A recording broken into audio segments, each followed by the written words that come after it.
Good morning and welcome to Sunrise Daily, this Good Friday edition.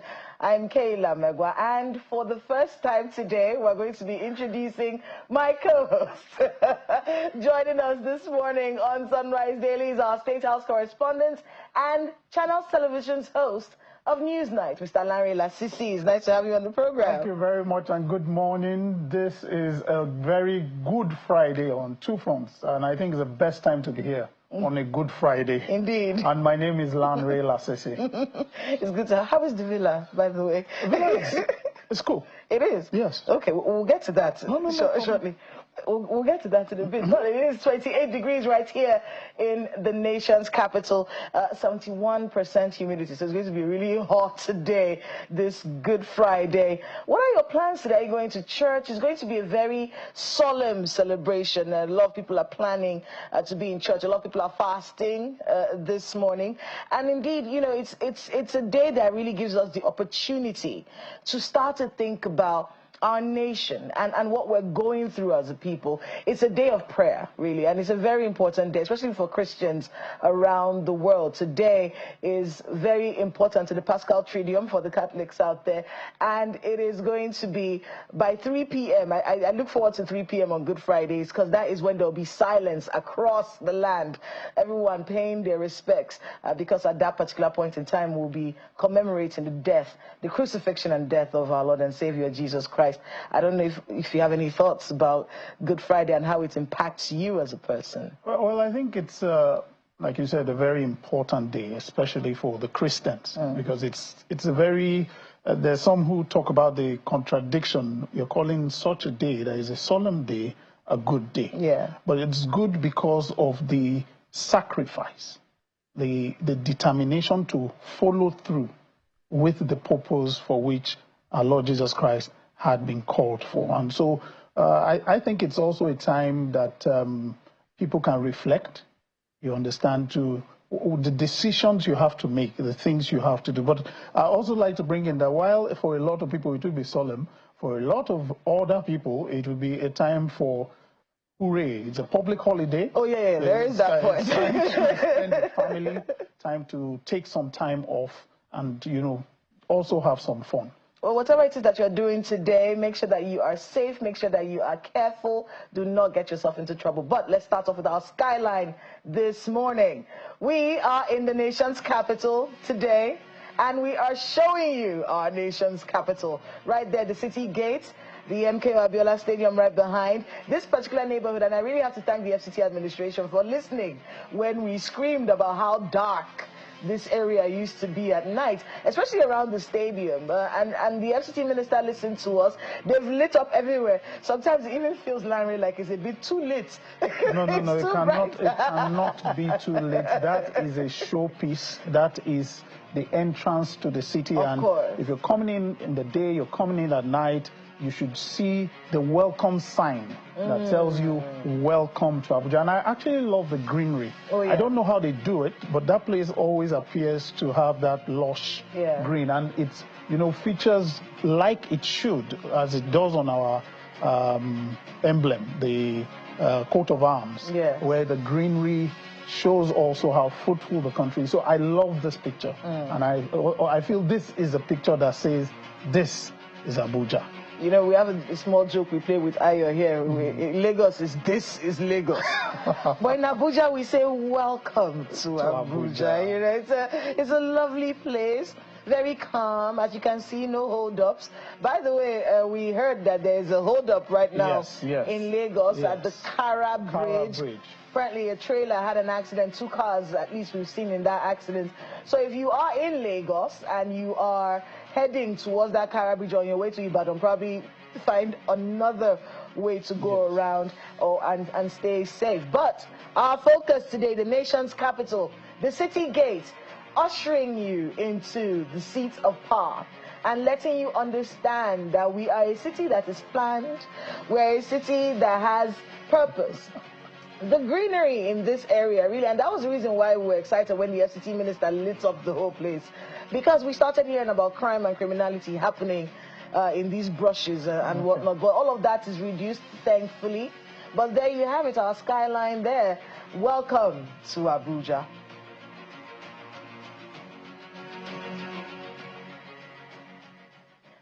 And after showing you that skyline, it's time for us to get into our first conversation. We've had this very disappointing story. The details of this story is enough to make anyone shudder and wonder what has happened to us as a people. I'm talking about the story of Alabi Khadari, a young boy, an underage boy. He's 17 right now, who got himself... He got so famous. I would never forget that picture, the picture of when Peter Obi was on that campaign. And this boy, in defiance or in euphoria or whatever it is that drove him, stood in front of that convoy, arms stretched out. It became like this statement of hope, you know, at the time. And you could see even on the face of Peter Obi at the time, he was smiling. He couldn't believe it. Yeah, he couldn't believe it. Whatever side of the divide you belong to, that was a very pivotal moment that really made us realize that young people are growing. They're not children anymore. They're looking at their country, wondering what should happen. Well, after that picture happened, a lot of other things happened to young Quadri. And this report will be giving you those details. Please watch this. This is the viral picture of the teenage boy Quadri Alabi, whose brief encounter with fame appears to have stirred up envy and threats, culminating in a 3-month detention at the Kirikiri Correctional Facility in Apapa. While hustling on the streets of Lagos back in 2023, the convoy of the Labour Party presidential candidate Peter Obi rolled by, and Quadri spontaneously jumped in front of the convoy, arms outstretched. It was a picture that resonated with many, especially supporters of the presidential candidate. You would recall that his photograph at the time became an internet sensation, and Nigerians became very interested in his case. Following that, a lot of people made donations to him, and his matter was widely reported. Quite sadly, people in the community some people in the community, so-called area boys, felt entitled. In fact, I can also tell you that the ballet of their community specifically told Quadri's mother to buy a cow with rice and cook to appease the youths. Because they refused to do this, this family has been continuously witch-hunted since 2023. So in January, he was returning from work at night when 2 boys grabbed him, dragged him to the Amokoko Divisional Police Headquarters. Following reports of Quadri's detention, the Lagos State Director of Public Prosecution, Dr. Babajide Martins, reviewed the charge and the case of the police against the teenager and came to the conclusion that he was not involved in armed robbery or any other offense. Magistrate Adetola Olorunfemi implemented the legal advice and freed the teenager. For over 3 hours, family, relatives, journalists and even the legal team waited for the documentation and formal release of the teenager to his lawyer. The same people behind his travels, they have not left Nigeria, they have not left Lagos, they are still within that community. So it is only common sense that his family should be relocated somewhere else. So we'll be appealing to Nigerians of good conscience. Please extend a hand of help to this family. The divisional police officer of Amokoko Divisional Headquarters has to be removed. If the Commissioner of Police does not sanction him, along with the other officers who took part in this act of evil, what the Commissioner of Police Lagos will be telling Nigerians and the whole world is that the Lagos police now connive with criminal elements to abduct children. I want to go to school. I want to help. I want people to help my mother because she don't have anything. You don't have anything she's doing. For many Nigerians, Quadri's case is another painful example of the weaknesses of the institutions, particularly the police force and the justice system. Revisiting the juvenile justice system and the criminal justice system might be a good place to start the reform.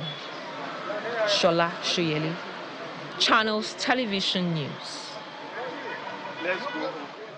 One of the most disappointing stories this year, Larry. Very painful, and there's so many factors to look at that makes it what we call in theater a tragedy. The roles are so many. Where do we start from? The community. When you hear how he was received or how he was treated by the community, is it by the state institution, the police? And it is instructive to point out that till now, the state police command has not made any statement either to counter or to clarify or to try to explain how does an underaged child get into the system and stay there for 3 months and nothing. And when the matter now gets to court, it's very clear that this child shouldn't have been here before. And there's a lot to say here. There's a lot I think this brings up for the Attorney General of the Federation, for the police IG. Something has to be said, and I find it really instructive that till now nothing has been said. I think these are some of the times you feel immediately they should have come out. They should say something, clarify, or do something about it. And I feel for the family. This young man is an example of a lot of people in the lower class who don't have access to fight for their rights within the justice system. I mean, it does open up quite a number of questions. But let's get the psychiatrist in chief, Pinnacle Medical Services and How Body. She's joining us via Zoom, Dr. Maimuna Yusuf Khadari. Thank you so much for being with us on the program. Good morning. Good morning. Good morning, Kayla. Good morning, everyone. Morning. Good morning, Nigerians. I mean, how did this happen? And what are your thoughts on the mental health of this young boy? And then maybe you can also speak to us about the juvenile system in Nigeria and who protects children when they are caught in webs like this one. Thank you so much, Kayla. This is a deep, troubling story, and must say, sadly, is not uncommon. That's it. That's just the part that really gets to me. Being a psychiatrist, and of course in training, there's what we call forensic psychiatry, and that means we have to go to the prison. So in Lagos, the prisons available, the minimum, maximum, Kirikiri, and of course the Ikoyi prison. So these are the prisons we visited in those 6 years of my training, and out of those 6 years, like up to 2 years, we did that prison rotation. A lot of waiting for trial Nigerians are in prison for years, like forgotten. So when I heard about Quadri's case yesterday, it wasn't something new to me, because I've seen people in prison 5 years, 7 years that were just parked by the police and dumped there, and they have never seen the four walls of the court. And this goes a long way to showing how, this 17-year-old just being criminalized due to envy, misinformation, and most importantly, system failure. The system failed this boy. 17-year-old shouldn't be in that kind of a place. There's a juvenile court. There's what we call the younger ones, the juvenile, where they can get properly rehabilitated, even though we know it is not what it's supposed to be, because the immediate short and long-term psychological effect can be disheartening. This is a child whose brain is still going through maturation, still going through full development, and will not stop growing up until he is in his 25, 26 years of age. So what happens to such a person like that? The system has just broken this boy's trust. Trust because of the being incarcerated, the anger, bitterness, and of course the vengeful thought that he was being there. How does he even trust people in the society? How does he even trust family, friends? Because it was more like, from the story, a gang up, and then the system that's supposed to protect him then got him into prison. So of course, anger, bitterness comes in, trust issues comes in, identity crisis comes in. He attained fame. We all watched that episode where he stood and was a symbol of hope for every young Nigerian and for the future. And of course, things like this will just make him start doubting himself. Will I ever do such a thing like this before in my life? Will I ever stand for hope? Will I ever be? Because he got fame, but what did the system do to him? 3 months in prison, and we know incarceration, how it affects our mental health. So anger, bitterness, resentment, of course, the trust issues, identity crisis. Let us now come into what Nigerians get to know when it comes to psychological issues: anxiety, depression. Long time, we are talking about post-traumatic stress disorder. Because this boy can begin to get your thoughts on some of the things that were said yesterday.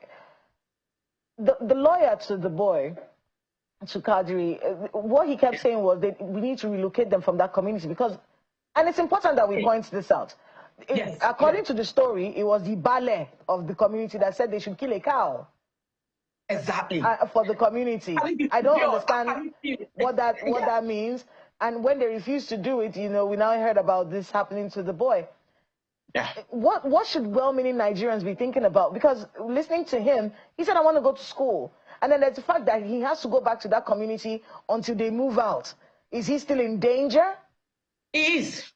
He is. For all well-meaning Nigerians right now, there are immediate things that boy needs right now. Apart from immediate psychological evaluation, because you can't just take somebody from the comfort of his home, even if he was sleeping on the floor, you are taking him to prison.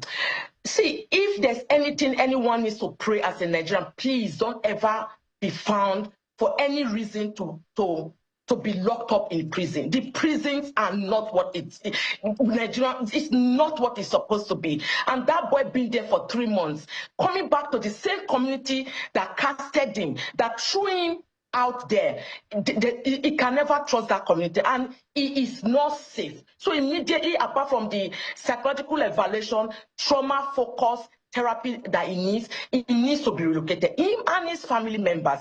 Because truly, if they could gang up and sell him out, coming back there, Dr. it's Khadri, not something you can't really sleep. You can't. Dr. Khadri, I'll just like to get a clarification from you. Earlier on, you said during your time going to prisons, yes, you said that it's not uncommon. What did you mean? Do you mean having children in prisons and having them not be sure what they're there for and awaiting trial?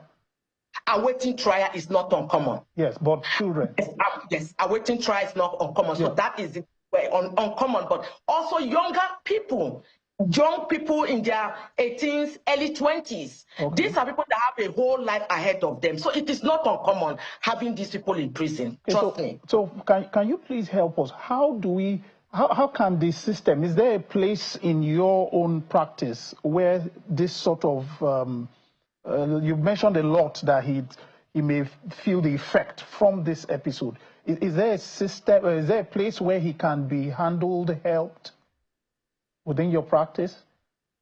Because I'm in private practice, and when it comes to things like this, it's government-oriented, it's government-based. So we also have government-based hospitals. We have 8 or 9 standalone psychiatric hospitals that it can receive evaluation. For me, in my private practice, of course, immediate psychological evaluation. Let us help him unravel those negative thoughts, all the things that he went through the prison, because reintegrating him back to the family and the society is not just a one-size-fit, or we just leave him, oh, Quadri, now you have been released, go and meet mommy and daddy and go home. No, it is not. This boy has been traumatized. 3 months in prison, you can't even wish your enemy that. So yes, that immediate psychological evaluation, we do give that. And then, of course, now know what he is dealing with, and then let him be aware of the issues that may arise now that he's back home. And the family members brought into that therapy session, because we also need family therapy, brought into that session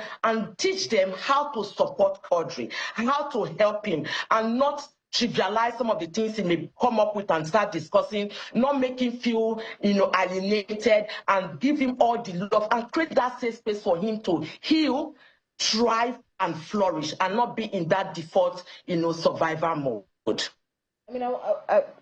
Have you reached out to Quadri? I want to know if you have you. I don't have a link to him. If I have linked to him. Trust me, my organization, Pinnacle Medical Services, we have the NGO part, Pinnacle Medical Speakers Initiative. We can take this on board. I really think you should.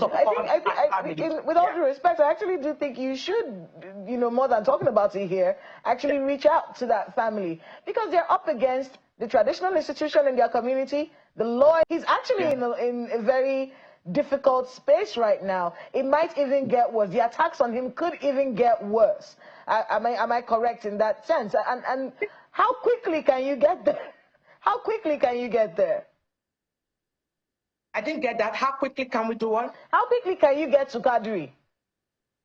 Well, I was reached out to by the channel's team members, Shola Shole, Chris Elam. He's also reached out because Shola was right there in the courtroom when he was released, and she stayed all through to make sure that he was discharged for his family. So it's to reach out, and I think there's an NGO behind it. So definitely that NGO will have all the information. So if I reach out to Shola and the channel's team, I should be able to know what to do and how to help.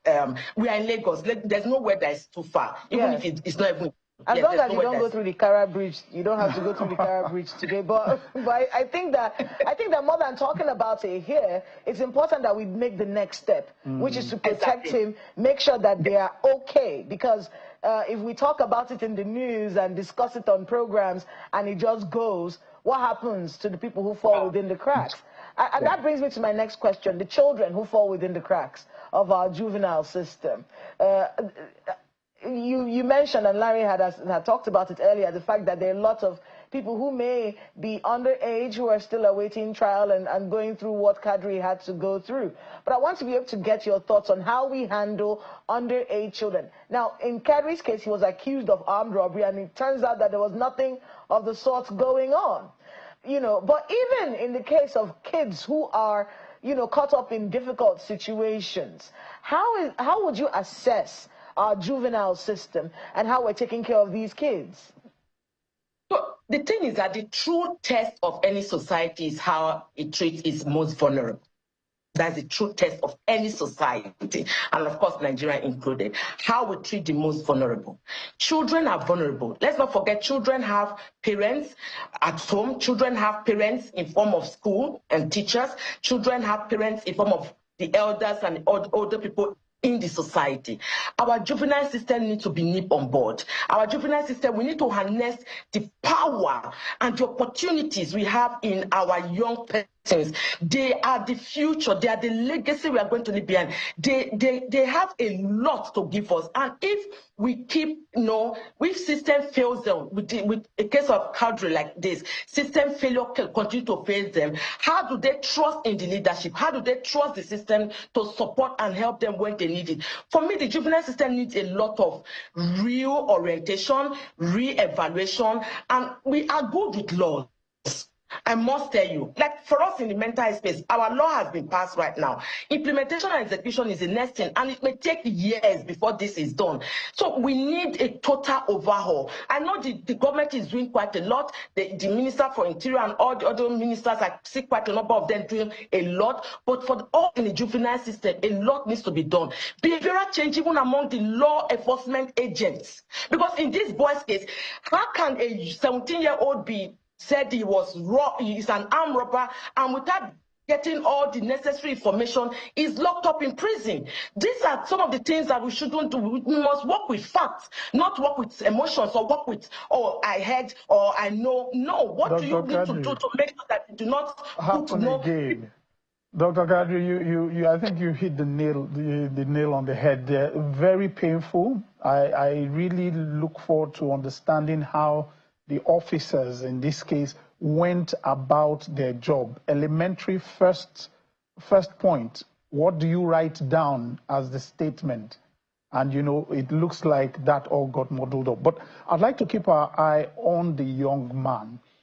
In your own assessment, you said some of the effects are painful, some are very diverse. But in your own assessment, how long do you think it will take to be able to address and maybe try and correct some of this effect? So this is where it gets interesting. As human beings, it's never a one-size-fits-all.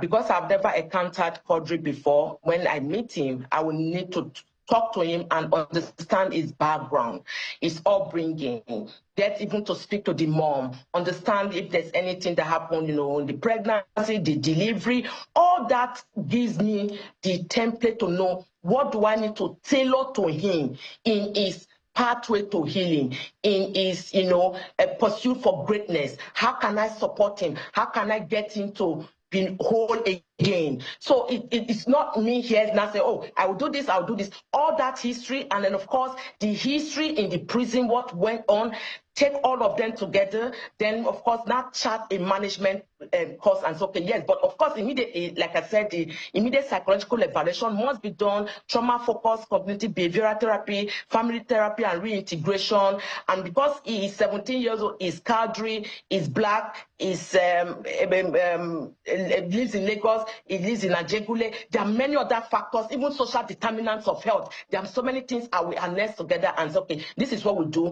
and then begin to monitor how he is making progress in his pathway to recovery. It's never a one-side. Dr. Khadari, I'd like to ask you a question. In your own opinion, because it seems while we're focusing on Khadri, because of your specialty, is there a need for us to look at an evaluation for officers and people who work in this system too? Do you think we need to do some sort of psychiatric assessment?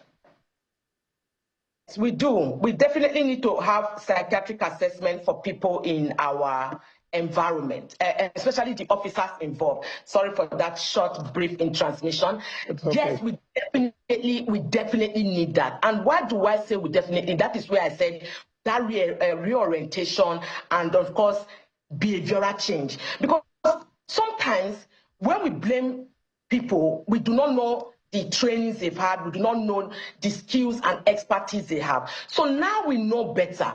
Why don't we go and find out what trainings have they had?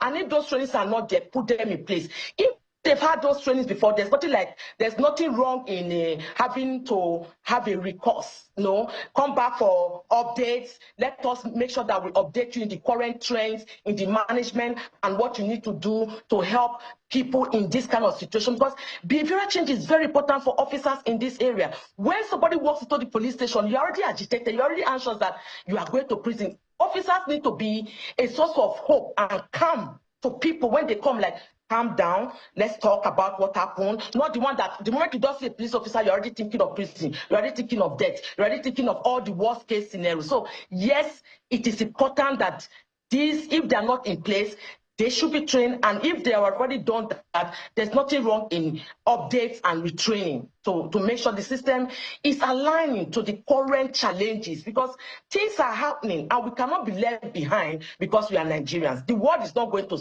end or stop because we are Nigerians. So let's align with what is happening all over the world and how to make sure that our officers are updated to how to treat and take care of cases like this when they come up. All right, Dr. Maimuna Yusuf Khadari, psychiatrist in Chief Pinnacle Medical Services and How Body. Thank you very much for being with us on the program. And I'll be following up on you to find out whether you have reached him today. Let's see how we can do what's necessary immediately. You're right. Thank you so much. Thank you. All right, we'll go on a short break. When we come back, we're shifting gears to another troubled community, one that has been in the news for a few days. So please stay with us. We'll be right back.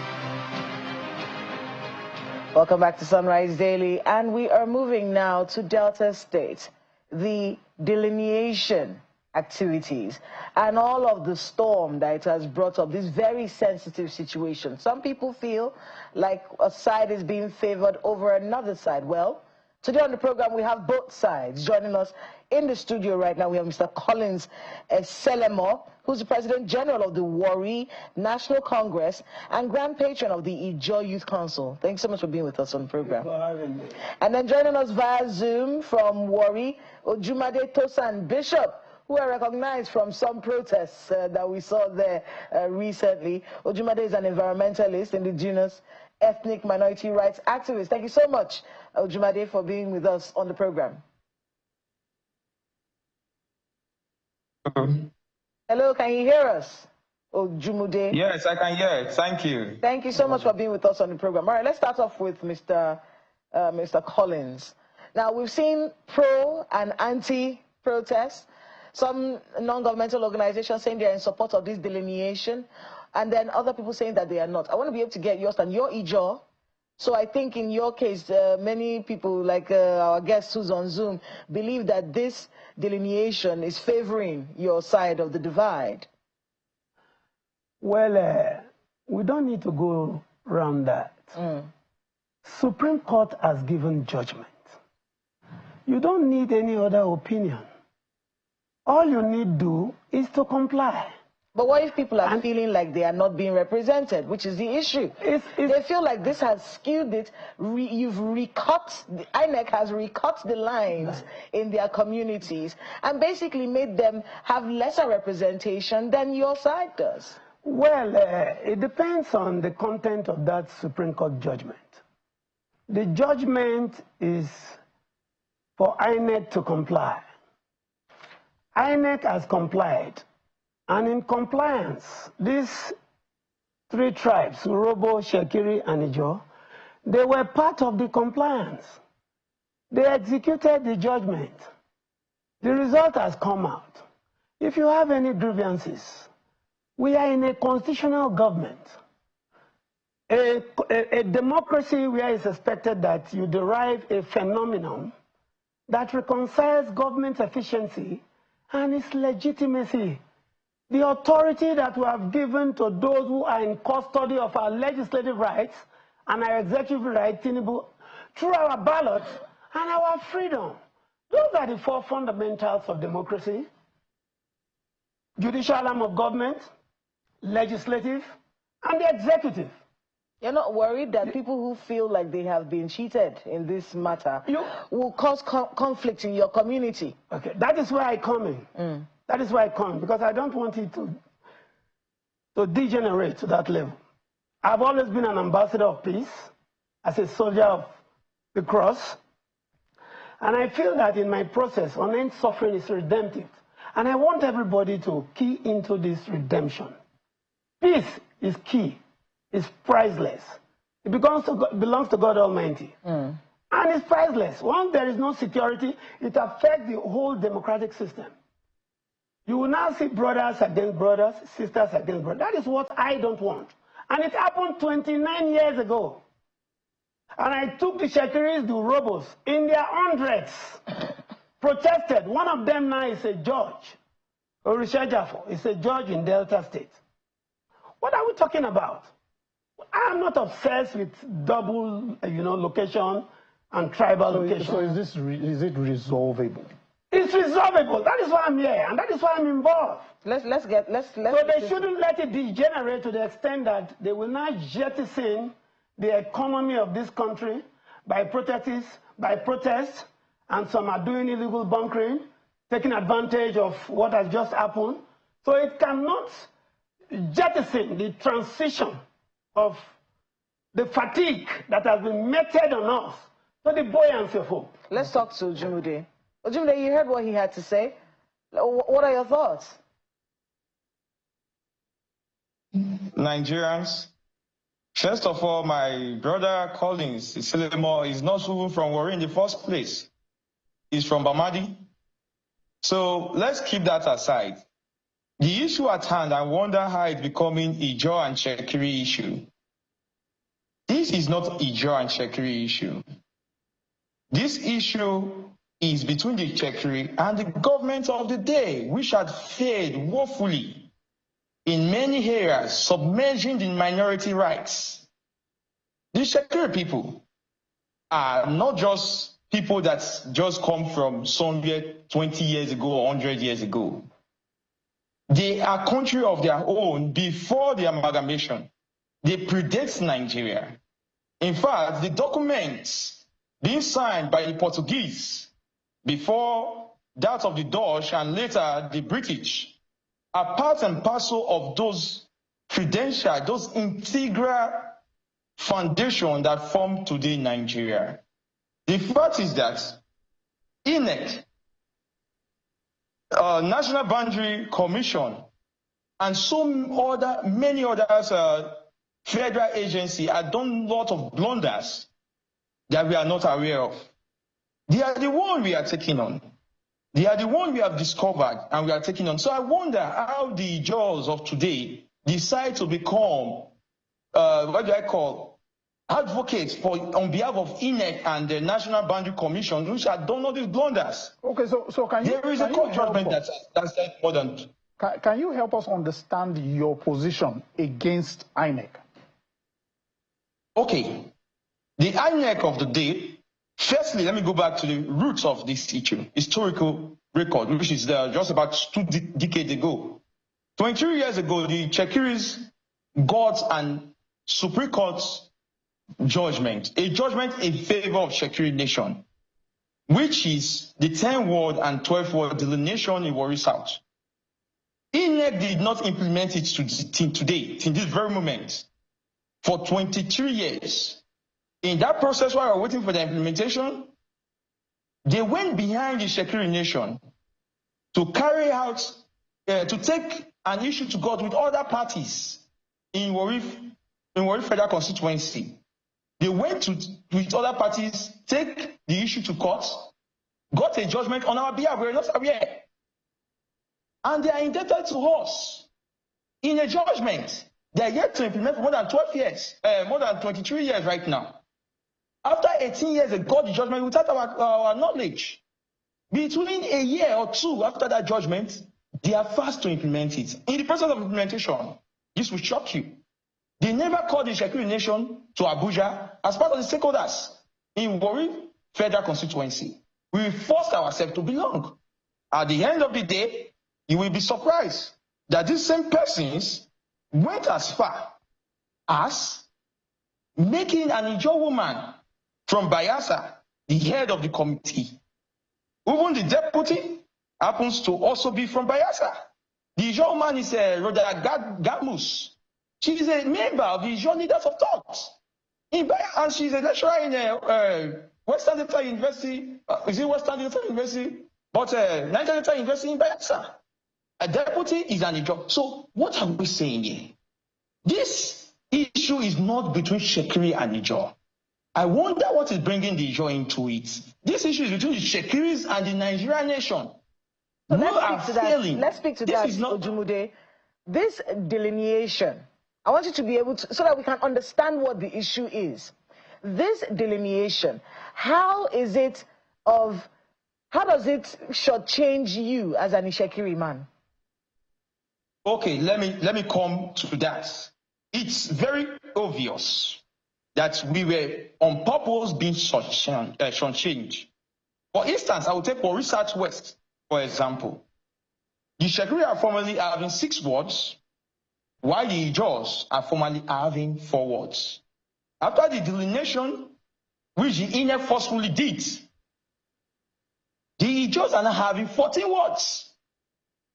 While the Shekiris are having just 5 wards, which means they actually depreciate in ward, while one actually triple in almost 4 folds in wards. That is one part of it. The ward that was tripled in this lot of folds, we're having 147 units, polling units, and 95,000 and some voters. They were given 14 wards, while the Shekiri ward that was 6, that was already having 175 polling units, and the registered voter population of 94,000 were reduced. So how do you define that? What statistics did the INEC use in arriving at that? What we have said is very clear. The INEC This is not only INEC. The National Boundary Commission is also there that has tempered with Shekiri lands and boundaries. We are not aware of all this nonsense they did. We are rejecting it. Okay. We'll continue to reject it. Okay. Thank you. Thank you. Let me get the reaction of Mr. Collins here. I'm sure you heard him. I sympathize with him as an environmentalist. All the nefarious activities being meted on us by the Nigerian state via oil conglomerates, he has not been able, as an environmentalist, to unravel that. So yes. I sympathize with him. Okay. One, I will take him by his tribes. He said, I'm from Bomadi. You are defining my location as a Nigerian citizen. The ignorance is unbearable. The Constitution provides that if you live in a place for 10 years, you can locate your voting rights to that place and be a Nigerian citizen to vote and to be voted for. So I'm embarrassed with all this ignorance that I am not from Warri. Let me tell him a brief history of Warri. If we want to go historical. We may not have time for history. But the point we're trying to get to here. Okay, let me take him. Yes. He said they had a Supreme Court judgment. Yes. They didn't have a Supreme Court judgment. It was a Court of Appeal judgment. The 6-4 ward in the Warri Southwest brought the Shekiri and Ijaw crisis. I was involved to make peace, and the relative peace you enjoy today in Warri was my making. They took that matter to the Supreme Court and they were defeated. So this 6-4 ward. So there is a Supreme Court judgment. There's a Supreme Court judgment. The Shekiri went to Supreme Court on this predicament, and they were defeated. On what is alleging 6-4 ward, Shekiris went to the Supreme Court on the relocation of the local government, and they were defeated. So the Supreme Court judgment is talking about that INEC did not comply with. Wasn't a Supreme Court judgment, it was a Court of Appeal judgment. Then the issue of ownership. Ownership is not a function of politics. Like you can see in the 2023 election, the Yorubas are owners of Lagos, but Obi won. So delineation has nothing to do with the economic stability of a place. Politics is about economic power.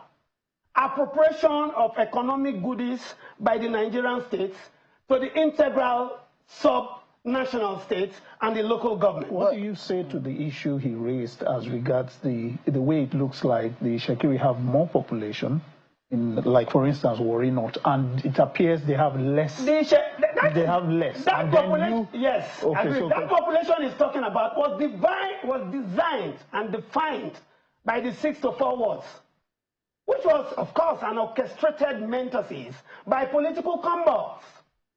The reality has come now. So that 6-4 ward in Koko does not reflect the population of the Shekiri people as being more than the Ijaw people. I tell you something. For want of population, the royal father, the father of this present Olu, went beyond and said the Shekiris should marry their cousins. For want of population, that didn't work. Then the Warri metropolis we are talking about, that is telling me, Collins Eselemo, not to belong to Warri. I want to imagine if my father had a property in the late 50s, invested in Warri, I was born in Warri, then somebody is coming to tell me I'm not a Wafarian. I'm a typical Warri boy, so I'm taking him by his tribes. Then the issue of INEC trying to play games. INEC is not playing any game. If you look at it critically, they are not playing any game. Supreme Court gave judgment. It is not everybody that must subscribe to a Supreme Court judgment. It is not everybody that would like a Supreme Court judgment. If it doesn't favor you, it's natural that you will go against it. But what I'm saying here, typically, is that they shouldn't take advantage and take for granted the security infrastructure that the federal government has put in place to take off oil facilities and to reduce to a maximum extent oil theft. That is where they are going. So you can see their protest is to oil conglomerates, is to close oil pipeline. And there is a structure in place to take care of this. If not, it's going to jettison the $1 trillion economy of this government. And it should not be coming from the bond pickings between the Shekris and the Very briefly, what is the way forward for you? The way forward is for us to find a panacea for truth. And it's for the Ijaw people, the Shekiri people, and the Robo people who are domiciled in that geographical expression that expresses the wealth of this nation. So we can. No, I'm talking of specifically to this issue now of the case INEC's delineation. What is the way forward to resolve this? The way forward is for them to accept the Supreme Court decision. Okay. And for us to live as brothers and sisters. Mr. Ojumode, your response, please. And so also, yeah.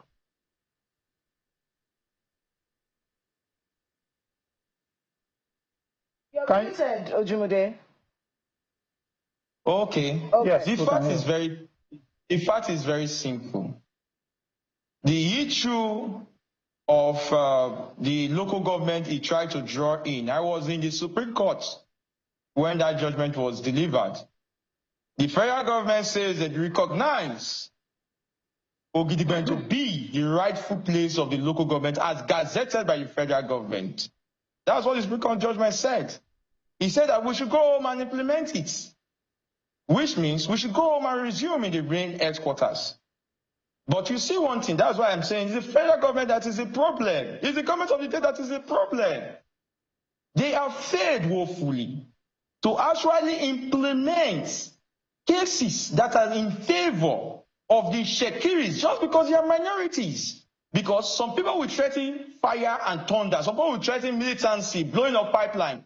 At the end of the day, the government of the day will say, go to round table, allow it be, because it just wants the oil to be flowing, which is they want the national economy to keep running. That is the problem we are having. Now you are saying the word delineation issue. What is the way forward? The way forward is simple. INEC had done a total fraud by going behind the Shekiri nation back to start a case and arrive at a conclusion without their notice. And when they set up the committee, when they want to talk to stakeholders, they did not even call the Shekiri nation. And when they finally set up a committee, Rhoda Madmus or Gadmus, that's her name, is an Ijaw lady and leaders of thoughts. And you cannot be an interest party and judge in your own case. And what we are all saying has come to reality. Like I always say, the National Boundary Commission still have their thoughts, and still yet we have not known other thoughts from other ministry, from the federal government. Why is the federal government doing these things? They want peace to reign in the Niger Delta. They want to keep on siphoning fuel. Or no, not siphoning, sorry, federal government cannot siphon fuel, sorry. They just want this peaceful atmosphere so that they can continue mining the crude oil. You getting me? So whatever if they look at you that you are rugged, you can do things, you can bomb pipeline, you can destroy the economy, they want to give you that leverage. We won't go to roundtable on this. We have gone to roundtable a lot of times, and we have also give. Shekiri always give to the federal government and the state government to satisfy them. We are not giving to our neighbors. I don't see us giving to our neighbors. That is the thing I've gotten to realize. All right, we do have to wrap up this conversation. And, you know, the opportunity, and I think it's important to speak to that, Mr. Collins. Yeah, the fact that they have the right to express how they feel. We also have the right to express. Yes. The man had just admitted that they're in minority. He has just admitted it. Then he accused INEC of corruption. How is that possible? Let me tell you this. The cocoa ward, that is Warri Southwest, Warri North, and Warri South. Yes. All together is 250,000 voters. Oh, well, look, I just want to clear INEC on this. I want to clear INEC on this. In 10 seconds. Yes, I want to clear INEC on this and the federal government on this, please. Yes. Okay, but please help us do it. I will do it fast. The result that produces the present National Assembly member was less than 10,000. What happens to the 200 and something? All right. Then two, the federal government has put in place security to man their facilities All right, we do. People are taking advantage to go into illegal bunkering and all that. That is for another day. Another day. INEC has done nothing wrong. The federal government has done nothing wrong. I want to thank you very much, Mr. Collins Selemo, President General of the Warri National Congress and Grand Patron of the Ijaw Youth Council, for being with us on the program and for sharing your views. And of course, thank you to environmentalist, indigenous ethnic minority rights activist, Ojumude Tosan Bishop. Join us from Warri. Thank you very much for being with us on the program. Thank you, Mark. Thank you.